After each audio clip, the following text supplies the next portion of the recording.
pemimpin yang adil. Mana pemimpin yang adil itu? Saya tak boleh tunjuk orangnya, ambo tak boleh sabit namanya. Dek apa? Menjaga kode etik jurnalistik. One man, one vote. Satu orang, satu suara. One man, one choice. Satu orang hanya boleh mencoblos sekali coblos. Kau kata ambil paku, tusukkan. Ketika anda mencoblos kertas, saat itu anda bukan sekedar mencoblos paku, tapi anda sedang memberikan kesaksian. Begitu pendapat Syekh Yusuf Al-Qaradawi dalam bukunya berjudul Min Fiqhid Daulah. Sampulnya warna hijau tua, dicetak oleh Darus Syuruk. Bukunya ada di rumah kalau tak percaya. Hamba Allah Abdul Samad dengan ini memilih orang Ika menjadi pemimpin ambo 5 tahun nan akan datang. Bismillah, tusuklah lubang hidung atau telinga. 5 tahun ke depan ambo sedang bersaksi. Maka awak tanyalah ibu-ibu, amak-amak, "Bo, ya, milih yang mana tadi?" "Milih nan foto Ika, Pak Ustaz." "Kenapa itu yang dipilih?" "Ambolah istikharah, Pak Ustaz." Sesudah itu yang nampak gambar inyo aja, Pak Ustaz. Di apa fotonya yang nampak di mata? Inyolah mam ngasih saya surat Yasin 2, jam dinding 1, ada pulau rebana, kelempang. Asal dipukul nampak mukanya. Ingat, pilihlah karena kemampuannya, pilihlah karena dia menolong agama Allah. Kota Padang penduduknya kurang lebih 1 juta orang menurut informasi www.google.com. Kalau salah nanti Pak Wali akan meluruskan. 1 juta orang, paling tidak dapil DPT, daftar pemilih tetap, paling tidak ada 400.000 orang. Maka kalau 400.000 orang masjid yang sholat subuh berjamaah, yang 400.000 mencoblos, dijamin pasti orang yang soleh akan menjadi pemimpin di masa akan datang. Allahu Akbar. Maka dia akan memprogramkan program-program Minangkabau bersyariah, penutupan penjual-penjual khamar, penutupan tempat-tempat zina maksiat. Tak cukup dengan ceramah, Ustadz Somad berceramah di mimbar, "Para jamaah sekalian, bayarlah zakat, bayarlah zakat." Barakallahu li walakum.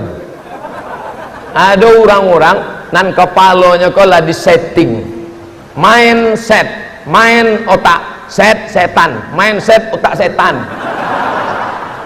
Asal khotib naik kata mimbar, "Assalamualaikum, barakallahu li walakum." Tagaan. Maka danga khutbah khotib, tapi khotib tak menyelesaikan masalah. Khotib tak bisa menyelesaikan, tapi ada orang dengan 1 kali tanda tangannya. Sekali tanda tangan ke atas, hilang khamar. Sekali tanda tangan ke bawah, hilang zina. Ke atas khamar, sebab utak nan dirusaknya. Ke bawah zina, ataulah apa nan dirusak dek zina.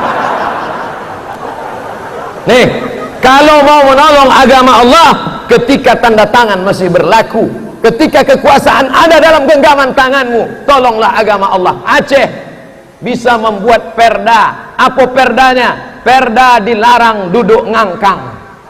Perempuan tak boleh duduk mengangkang.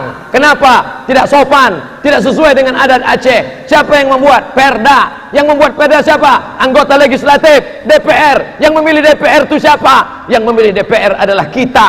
Datang calon anggota legislatif ke Masjid Nurul Iman, membawa karpet 3 gulung.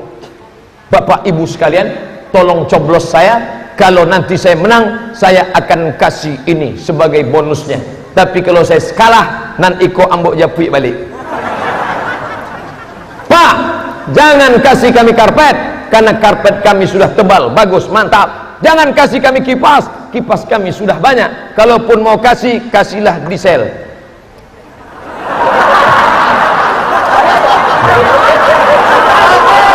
Allahu Akbar.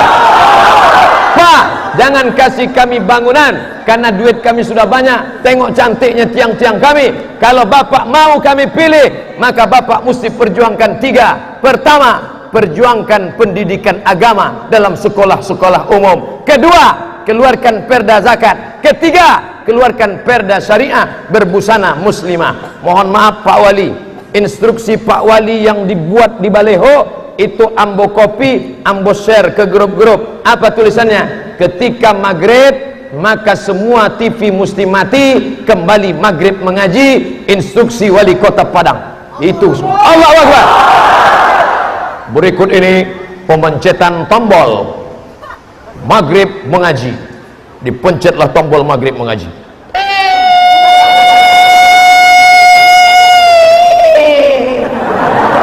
Alhamdulillah, tombol maghrib mengaji sudah dipencet, tapi anak-anak tak ada mengaji.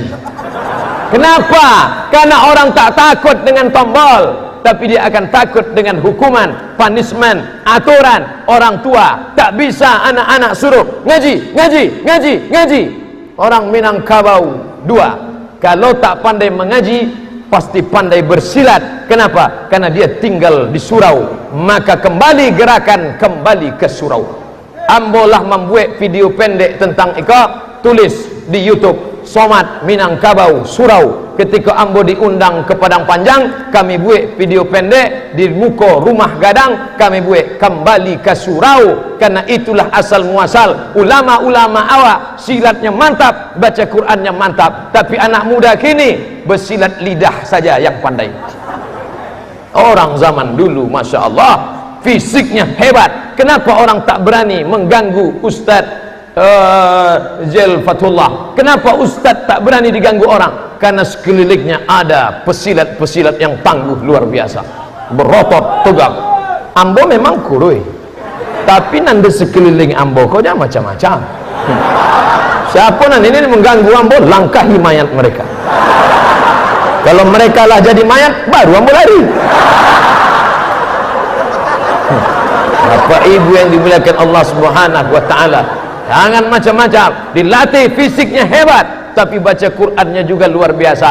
Ambo sampailah ceramah di Aceh Barat. Ibu kotanya namanya Maulabuh. Di Maulabuh ambo ceramah Pak Wali. Ambo sebutkan, saya dari Riau. Di Riau ada kabupaten namanya Siak Sri Indapura. Perolehan zakatnya setahun 10 miliar. Kami sebagai orang Riau bangga, di Siak zakatnya 10 miliar. Selesai tausiah, ambo pun makan sama panitia. Apa kecek panitia? Ustaz Somad, kami di Aceh Barat zakat kami 5 baleh miliar. Pelajaran penting bagi ambo. Kalau ingin cerita zakat, ditanya dulu orang daerah itu. Di siko barapa, di siko 5 baleh, awak pun cari cerita lain. Tapi kalau awak tanya di siko berapa, di siko cuma 3 miliar. Kami di Riau. Ambo jadi tim sosialisasi zakat dari tahun 2010 sampailah 2 tahun patang. Kini ndak bisa lagi deh ambo PNS karena Basnas harus orang non PNS. Ambo diangkat, ambo heran deh apalah orang kau mangke ambo jadi petugas Basnas bagian sosialisasi. Setelah ambo telusuri, kenapa Abdul Somad diangkat? Suaranya kuat. Bayarlah zakat, bayarlah zakat. Kalau ambo khutbah, manonan orang nampak ambo takantu, maka situlah ngaku ambo. Bayarlah zakat, bayarlah zakat. Hasilnya apa? Provinsi Riau di zaman ambo perolehannya 1,2 M dulu, setelah sekarang alhamdulillah meningkat. Artinya apa? Ceramah tak menyelesaikan masalah, ceramah, tapi kalau didukung dengan tanda tangan. Yang kedua, adlul umara, keadilan pemimpin. Maka angkatlah pemimpin-pemimpin yang adil. Insya Allah di masa akan datang bumi Minangkabau akan bangkit muncul pemimpin-pemimpin yang luar biasa. Allahu Akbar. Terjangkau tinggi pekertimu, tidak tergambar.